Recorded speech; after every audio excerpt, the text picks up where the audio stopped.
وہ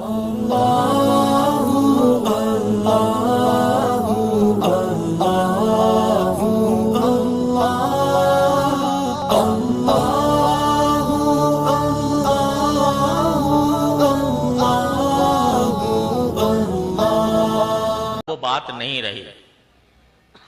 اب طالب علم جو ہے وہ خود اس کو بھی یہ حرص ہوتی ہے کہ مجھے اچھی ملازمتیں ملیں، اچھے مناصب حاصل ہوں وغیرہ وغیرہ۔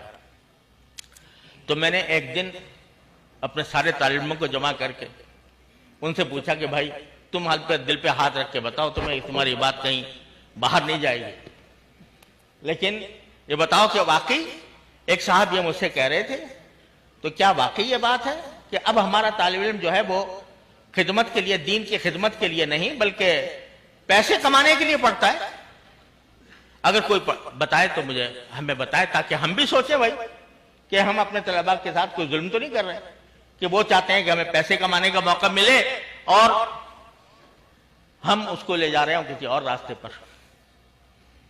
سب نے خیر باتفاق کہا کہ جی بالکل غلط بات ہے، ہم ٹھوکر مارتے ہیں ہر قسم کے مال و دولت کو، نوکریوں کو، مناصب کو ٹھوکریں مارتے ہیں، لیکن ہمارا مقصد صرف ایک ہے، اللہ کو راضی کرنا۔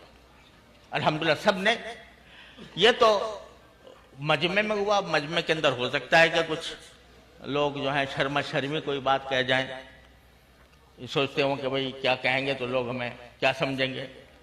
میں نے کہا لکھ کر دو سب لوگ، بغیر نام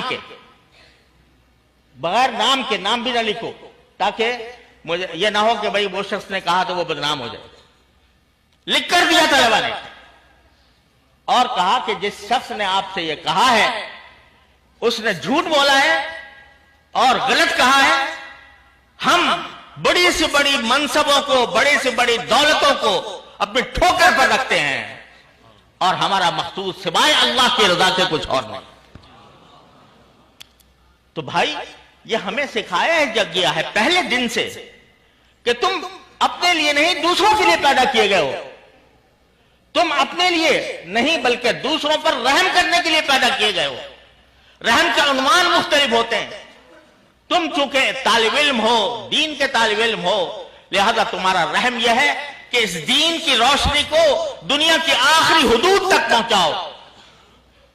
اس رحم کا تقاضا یہ ہے کہ تمہارے دل میں یہ طلب ہو کہ اس روئے زمین پر بسنے والے ہر شخص کا مجھ پر یہ قرض ہے کہ میں اس کو دین کا پیغام پہنچاؤں۔ الحمدللہ یہ تعلیم ہمیں دی گئی۔